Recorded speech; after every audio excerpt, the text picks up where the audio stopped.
Pois bem, pessoal, vamos então dar sequência ao estudo dos juizados especiais criminais.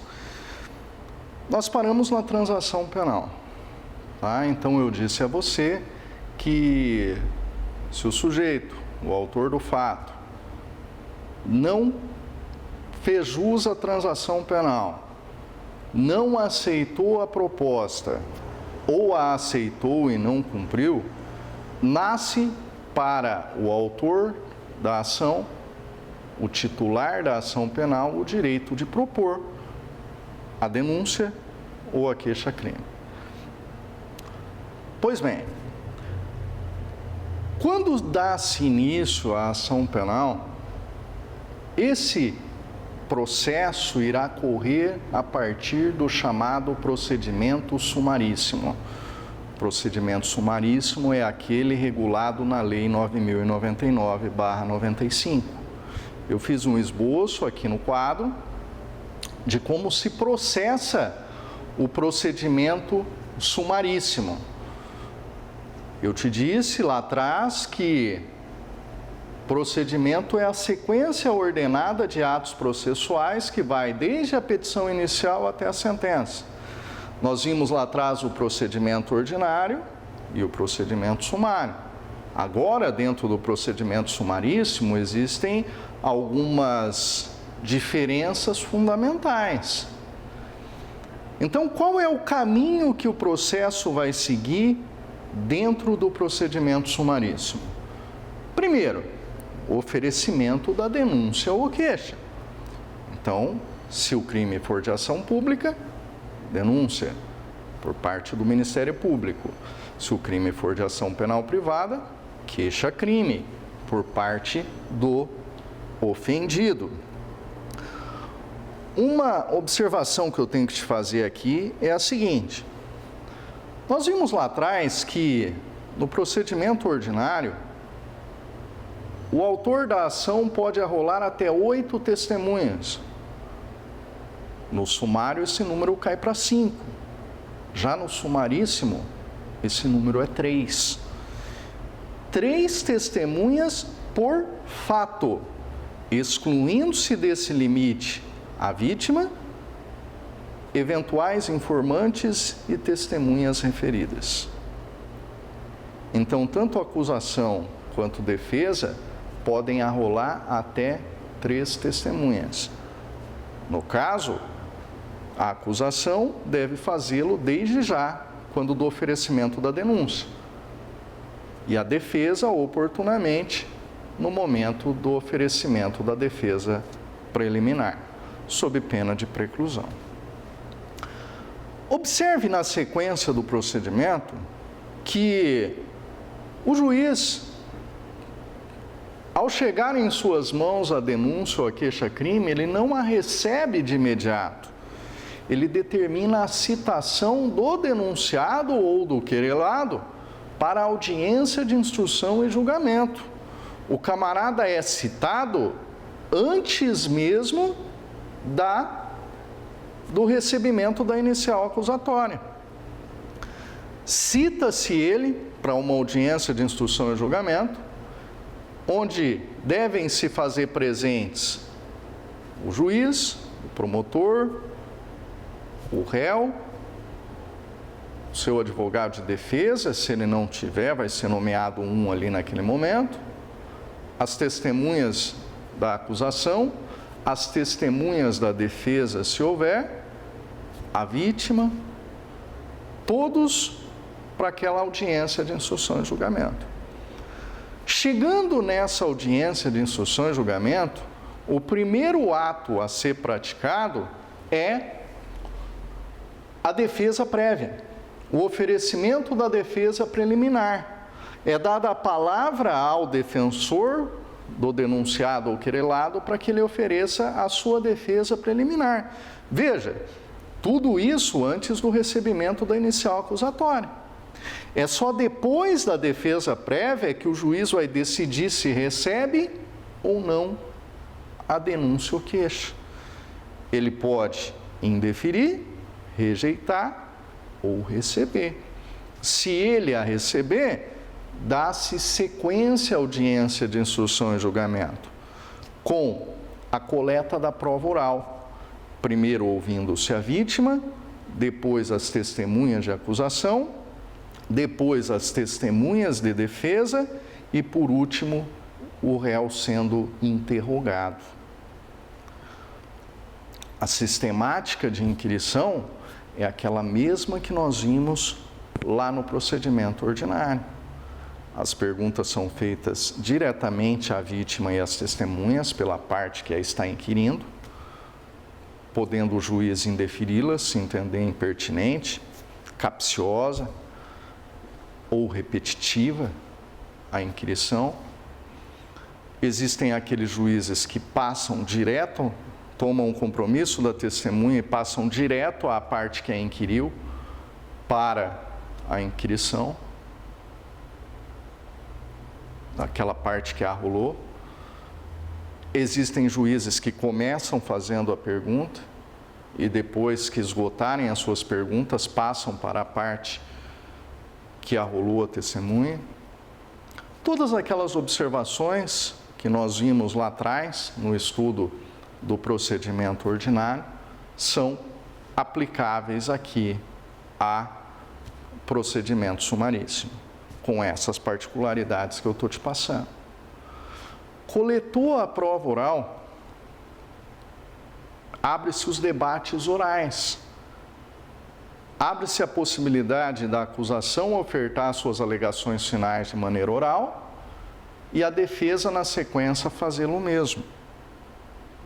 Pode o juiz abrir a possibilidade de oferecimento da peça do arrazoado final por memoriais? Tudo bem. Mas, em regra, no juizado, por conta dos princípios da celeridade, oralidade, simplicidade, dá-se primazia aos debates orais. Feito isso, apresentadas as alegações finais por ambas as partes, o processo vai para a sentença do juiz.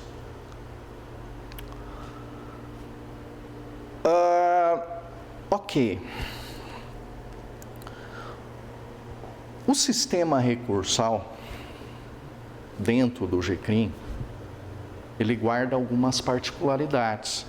Ele difere daquilo que nós vemos lá no Código de Processo Penal.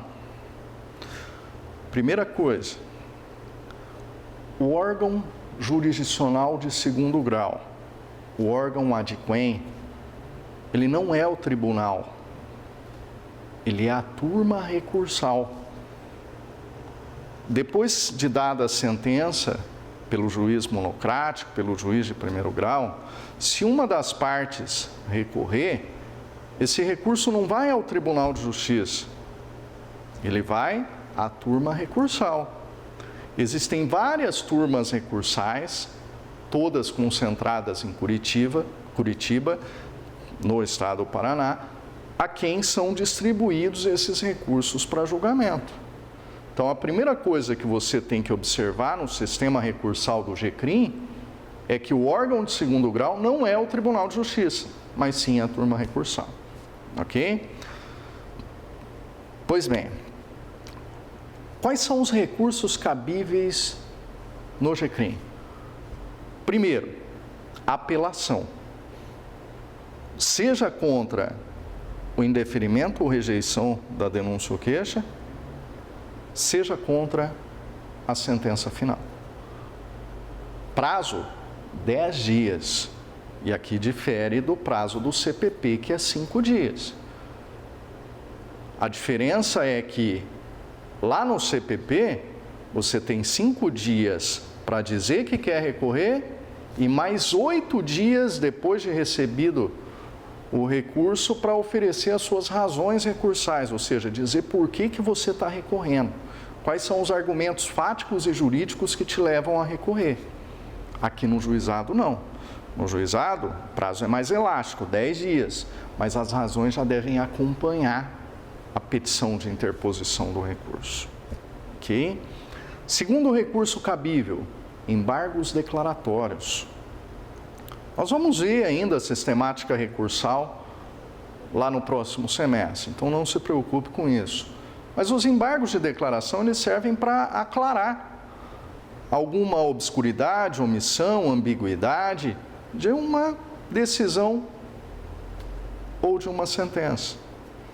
O prazo aqui, 5 dias, interrompendo o prazo de outros recursos, diferente lá do CPP, em que o prazo é de apenas 2 dias. Tá? Terceiro recurso, e aqui existe uma discussão. Caberia o recurso em sentido estrito, o rese do 581, nos juizados especiais criminais? Pois é, a lei não fala. Existem doutrinadores, como Fernando Capês, por exemplo, que diz que sim, que é cabível. Cabe o rese quando o juiz anular o processo ou declarar extinta a punibilidade do réu, segundo o Capês. Mas existe um enunciado do FONAGE que diz que é incabível o rese em matéria de juizados especiais criminais. Tá? O que prevalece? O que tem prevalecido? Ao menos em termos de Paraná, o não cabimento do rese. Mas volto a te dizer, existem doutrinadores e existem turmas recursais pelo país que adotam essa possibilidade. Ok? Pois bem, cabe apelação, cabe embargo de declaração, existe essa divergência sobre o cabimento do rese. Cabe recurso extraordinário? Sim. Recurso extraordinário é aquele que vai para o Supremo Tribunal Federal, para discussão de matéria constitucional, matéria de interpretação constitucional, não se discute matéria fática. É cabível? Sim. Existe até uma súmula 640 do STF, que disciplina essa questão.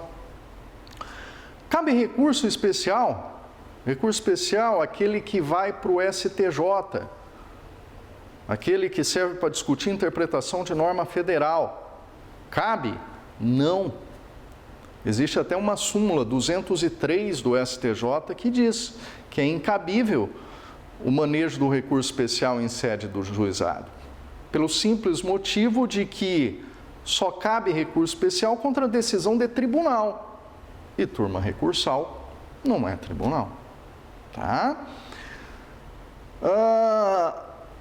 É cabível a ação autônoma de impugnação?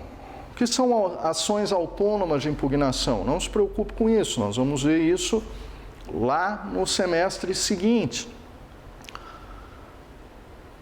Habeas corpus, revisão criminal, mandado de segurança criminal. São 3 ações autônomas de impugnação dentro do processo penal. Tem cabimento no GCRIM? Sim. Cabe habeas corpus, para tutelar o direito de ir e vir. Cabe mandado de segurança, para tutelar direito líquido e certo, não amparado por habeas corpus e habeas data. E cabe revisão criminal, se presentes uma das hipóteses do 621 do CPP. Quem julga? Se for contra a decisão do juiz de primeiro grau, o julgamento cabe à turma recursal. Ok? Então, essa é a sistemática recursal dentro do GCRIM, dentro dos juizados especiais criminais. Certo. E aí?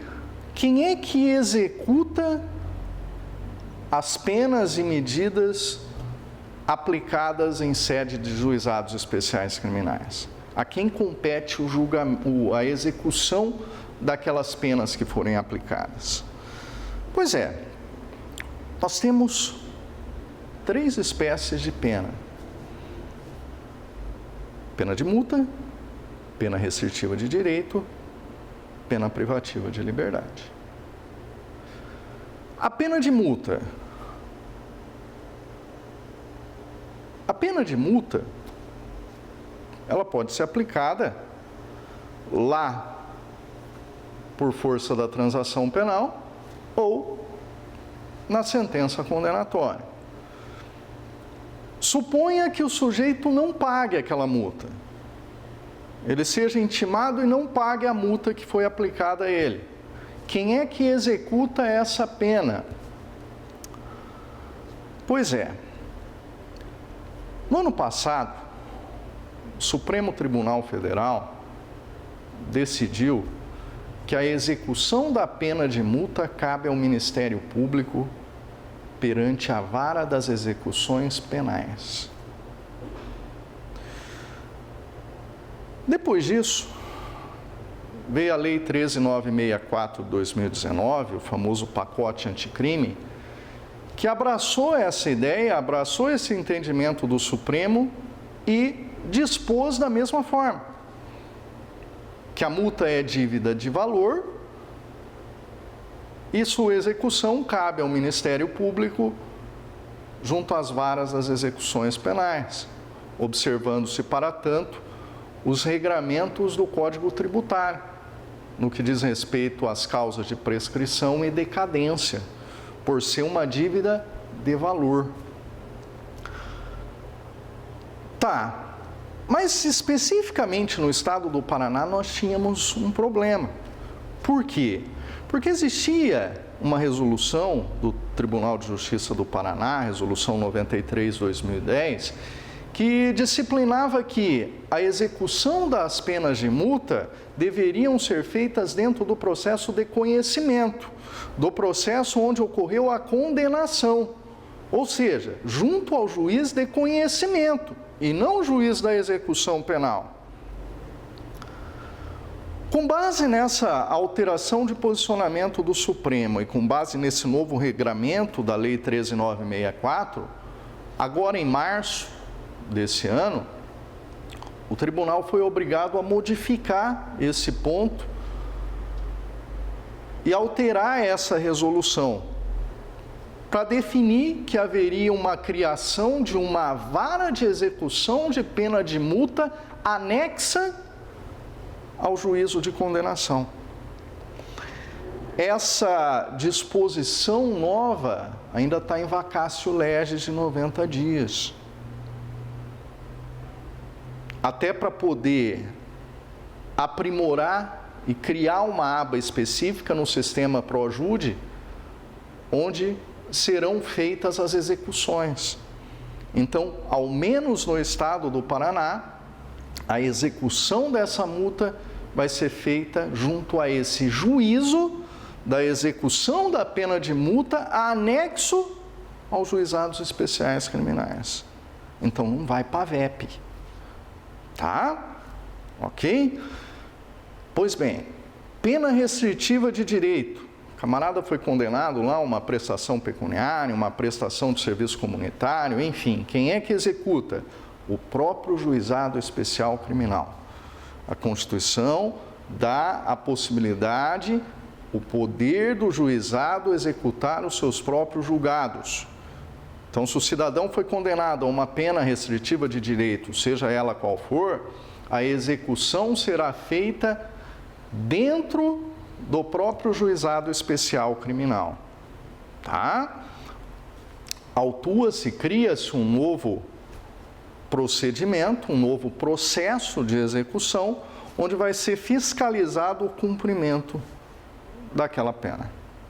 E a pena privativa de liberdade? Pode o réu vir a ser condenado a uma pena privativa de liberdade em sentença? Pode. A lei traz como primazia a possibilidade de aplicação de pena não privativa de liberdade. Mas vão existir situações onde, inevitavelmente, isso vai ocorrer. Então, pode um sujeito vir a ser condenado num regime aberto, num regime semiaberto? Sim. Pode, eventualmente, esse regime semiaberto vir a ser regredido para um regime fechado? Sim. Como é que fica a execução? Seja do regime aberto, seja do semiaberto, seja do fechado. O próprio juizado especial criminal vai executar esse julgado, executar essa pena. salvo se, por exemplo, o cidadão já tiver um processo de execução de pena aberto em outro juízo de execução. Aí o juizado vai simplesmente encaminhar a carta de guia para esse juízo da execução para lá fazer a somatória das penas a que ele foi condenado. Ok? Pois bem, em termos de juizado, o que falta a nós estudarmos é o benefício da suspensão condicional do processo. Suspensão condicional do processo, aquele benefício chamado pela doutrina de sursis processual, está previsto lá no artigo 89 da Lei do Juizado, tá? Mas, por conta do adiantado da hora, por conta de algumas particularidades que vão ter que ser tratadas especificamente em relação a esse tema, essa temática fica para a próxima aula. Na sequência, terminando o juizado, nós já vamos começar a tratar de tribunal do júri. Eu estou terminando uma apostila sobre tribunal do júri que eu vou colocar no AVA para que vocês possam ter acesso e poder facilitar o acompanhamento dessas aulas pelo meio virtual. Volto a dizer, tem dúvida? Anota que oportunamente, seja pelo meio presencial, seja pelo meio virtual, nós vamos saná-las antes mesmo da avaliação. Vocês não vão ter nenhum tipo de prejuízo por conta dessa sistemática que nós estamos adotando. Ok? Cuidem-se. Um abraço, até a próxima.